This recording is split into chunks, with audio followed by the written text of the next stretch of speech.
With us this morning, we have the opportunity to be chatting with one of our own state representatives, Will Guzzardi of the 39th District here in Illinois. Good morning, Will, and welcome to Choose Views. How are you today? I'm doing great. Thank you so much for having me on. Absolutely. Are you the one that went out and turned the temperature up a little bit by 10 degrees? I thought I could warm it up for us. Yeah, it seems a little chilly out there. Man, well, listen, we talk about it and we all comment on it. But those of us who've been around for a while here in Chicago know that that's what we're going to get at some point. We're going to have those, 4, 6, 10 days where it's just like, oh my gosh. Mm-hmm. But a 10-degree change is like monumental. It's crazy. I'm serious. It feels like wearing shorts out there at 25 degrees. Coats are wide open, left the gloves in the front seat of the car and all that good stuff. Well, listen, Representative, thanks for being with us this morning. One of the things that I've been talking about, and obviously, our show is local here in Chicago, based here in Chicago, but we have a national audience on all of our shows that are part of WCPT.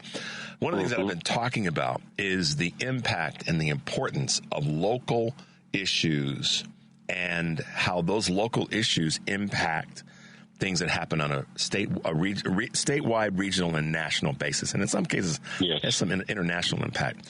And you've really taken the lead recently on an issue that's a big bill, but not just here in Illinois, but it has a potential domino effect throughout the rest of the country. Talk a little bit about that with us this morning.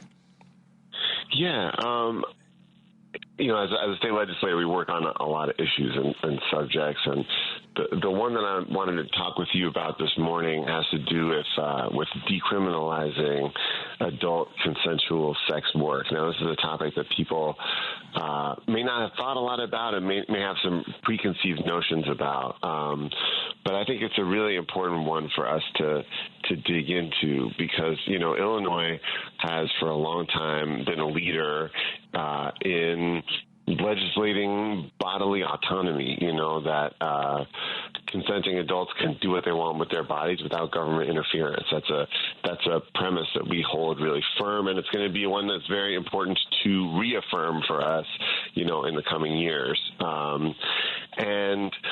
Unfortunately, in this country right now, people who engage in sex work are some of the most vulnerable individuals in our society and face epidemic levels of violence. It's hard to get really good statistics on this population, but they say that anywhere from 50 to 75% of sex workers face violence and abuse during the course of their careers. The murder rate for sex workers is between 10 and 20 times higher, 10 to 20 times higher than that of the rest of the population.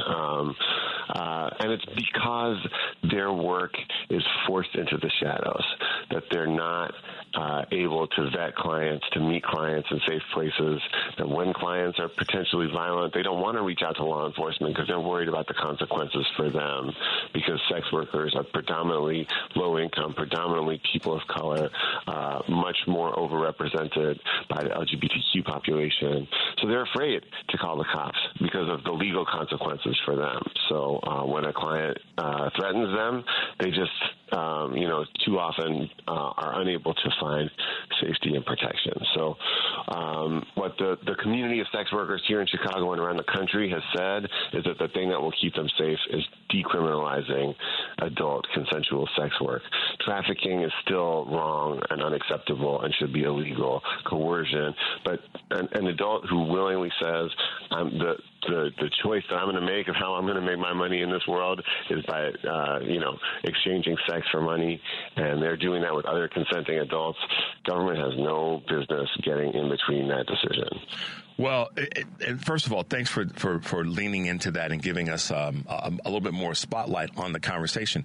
Because one of the things that we as a community of people, and I say a community of people, and I mean that broadly, nationally, universally, is that when we put our heads in the sand on certain things, nothing gets done with it. Nothing gets addressed. Right. People don't talk about it. And Will, you've been Representative Guzzardi. I apologize for that. You've been around for a little bit less time than I, but you've been around for a minute to know that when we put our heads in the sand on issues and we don't get something done, then they go in these weird directions. And the word that I wrote down when you were talking is the word stigma. And there is a talk a little bit about this as it relates to the perception and then trying to have legislation to affect this. The stigma of just the word sex, causes everybody to kind of be like, oh, I don't want to talk about that right now, until you get behind closed doors. And then people are talking about it like it's the next coming. So help us understand, in your experience with this legislation, how stigma is probably the thing that's creating the biggest hurdle. Yeah, I mean, I think that there is a perception of sex workers that we get through popular culture. And it's very dehumanizing. It comes to us through music, through movies, right? And it envisions sex workers as really people whose bodies are, expendable, and people who are, I think when we imagine someone who works in the sex trade, we think of someone who's, walking the streets, who's knocking on the car windows of people who are passing by, right? Like, these are the depictions that we get in movies. And the truth is that sex workers are everywhere. Clients of sex workers are everywhere. Some of them do work on the street. Most of them work, find their clients online, advertise in certain spaces. Many of them are entrepreneurs who are running a business, right? They meet in hotels, they meet in their homes, they meet in shared spaces, right? They do performance, they do online video. Sex work is this big category of stuff that's happening all the time, and we really like to pretend that it's somebody else, it's not us. It's like nobody I know would ever participate in that industry. But I promise you, to everybody who's listening to this show right now, you know somebody who has engaged in sex work as a client or as a seller. It's very, very prevalent in our society, and we turn a blind eye to it, and we pretend like the people who do it are, like you said, stigmatized, unimportant, trivialized. And when we do that, that's when those folks are just susceptible to so much violence and suffering, because we do turn a blind eye to them. We pretend they don't exist. We dehumanize them. We dehumanize their bodies. And then when violence happens to them, we feel like they deserve it, or they were asking for it because they're engaging in this work. Well, that's what happens when you sell sex, and we have to destigmatize sex and sex work in order to have an honest conversation about what our policy should be. And I think that and thank you for addressing that. I think that particularly your last couple of sentences is in the greater conversation what we have to do on a lot of issues when it comes to everyday living. And I mean, one of the things that you've been, a great champion of is making sure that the workplace isn't all messed up and there's not discrimination in the workplace and people are being, I mean, this is why I say, Representative Guzzardi, that this is this specific issue and the specific bill with regard to decriminalizing sex work is, yes, it's part of a national conversation, but work in general. And you're leaning into advancing measures to end workplace discrimination. That's a national issue. Talk a little bit about that and how you see it, and what are some of your thoughts around trying to have people pull their heads out of the sand in that space? Yeah, well, they're so related, right? Because I think when we get out of the sort of like Victorian stigma around sex stuff, when we look at this issue with clear eyes, we see that sex work is work. It's just another form of employment that's happening in our world. And when you think about it that way, it's really, this bill is really of a piece with my entire legislative career. I was the sponsor of the bill to raise the minimum wage to $15 an hour in Illinois. Illinois, I was the sponsor of legislation to end discrimination at small businesses, to provide additional discrimination protections for workers who have family responsibilities, people caring for elderly parents or sick children or spouses. All of these, I've worked on union rights, all of these issues, it's all the same story, which is that at work, Americans are being exploited by their bosses across industries and in so many different fields. And we're told just to accept it. We're told that that's just the way things are. But when workers come together to build power, they can demand better treatment. And when they work with leaders in government who are aligned with their views, we can pass laws to protect workers, to make sure that better treatment is enshrined in law. And that means better wages, that means better health care, that means less discrimination, less violence, less workplace injury, protections against those things. All of us face these kinds of challenges, and we have to speak them out loud, destigmatize them, and come together and demand better. One of the things, and again, thank you for breaking that down, because again, it's one of those, it's a national issue. This is not just here in Chicago or the state of Illinois. This is a national concern, and we have to, and I applaud you for this, have more legislators that are willing to say, listen, if we don't take care, and I know people may listen to me, Representative, and say, here Richard goes again with his, big heart, bleeding heart, progressive liberal thought process. But it's really not that. I mean, if we don't slow down and take care of each other, then we're going to crash into the wall, and the wall is going to be able to withstand the crash more than we are. And when it comes to workplace discrimination, that's a big one. It's been there forever. And it's one that we haven't really resolved because we don't lean into it. And I want to get your thoughts on something that's coming about right now. And that's this RTO, the mandates that are taking place with the number of companies. And I'm wondering if you think there's going to be any kind of pushback from employees that for the last couple of years, going back to the beginning of COVID, were able to work from home, and now the mandate to come back. I mean, that's the employer has the right to do that.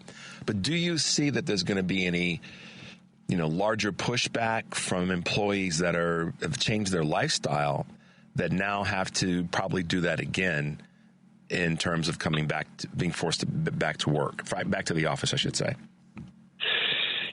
I think one thing that we saw during COVID, strangely enough, is workers flex their power in a real way.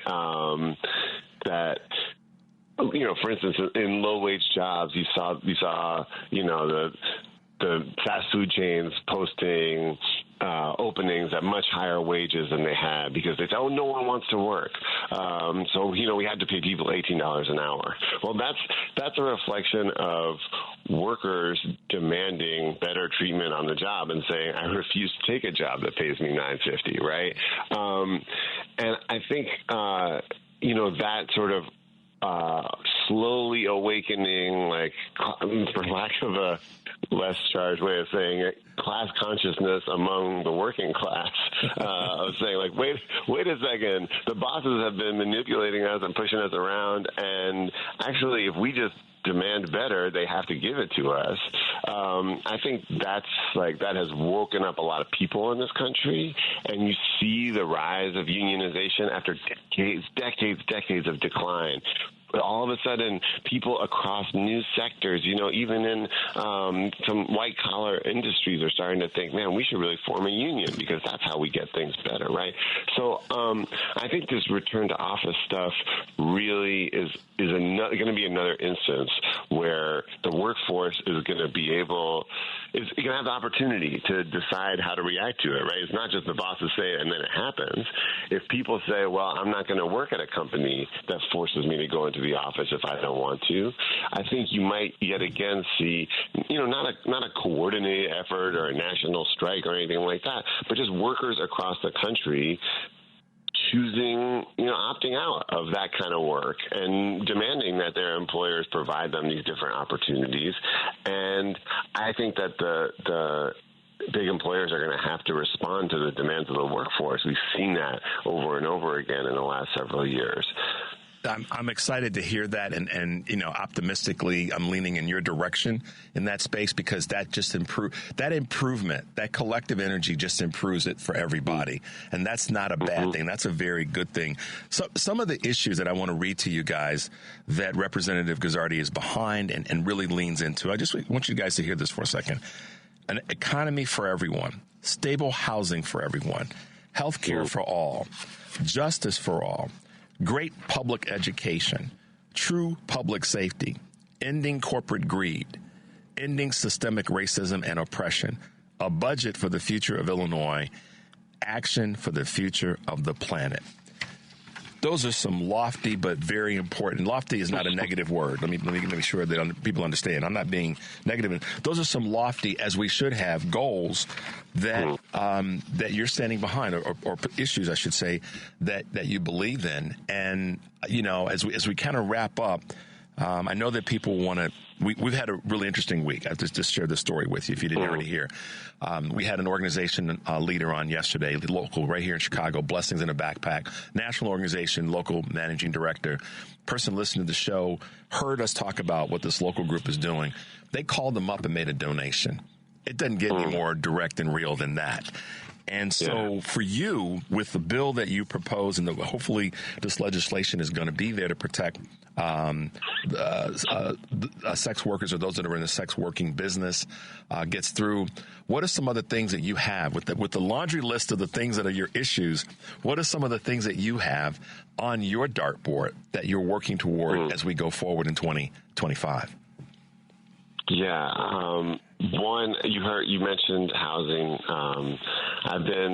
The last 4 years, I've chaired the housing committee in the Illinois General Assembly, and affordable housing is a crisis for everybody, whether it's people who are living in a homeless shelter and trying to move out and need a place that they can afford with some help to find permanent shelter, or whether it's that family's trying to buy their first home, and who's been renting for a while, looking to buy and just can't find anywhere they can afford, or folks who lived in their home for decades and all of a sudden their property taxes are through the roof and they're not sure that they can afford to stay.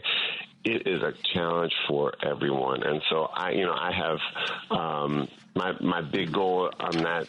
In that area this year is to create new subsidies at the state level to support the construction of more affordable housing, because we just need more housing for everybody. There's not enough, and what there is just too expensive. So that's a really key priority for me in this coming legislative session. Got it.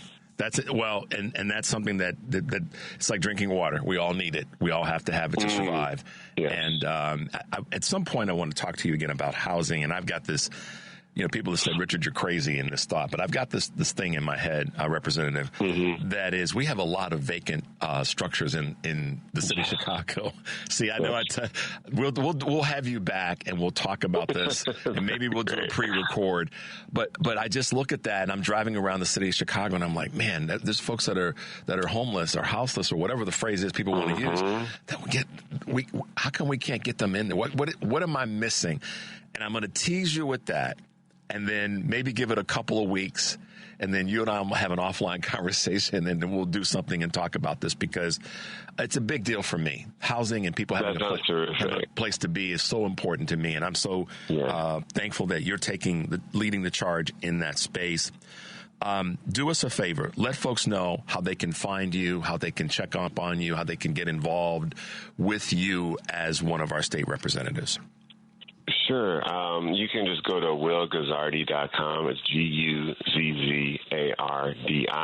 My contact information is all there. You can shoot me an email, will@willguzzardi.com. I would love to hear from your listeners, and happy to be back on the program anytime. Absolutely. Will Guzzardi, representative of the 39th District in Illinois. We are so proud to have you as one of our leaders, and we look forward to having you back on the show. Thank you so much for being with us this morning. My pleasure.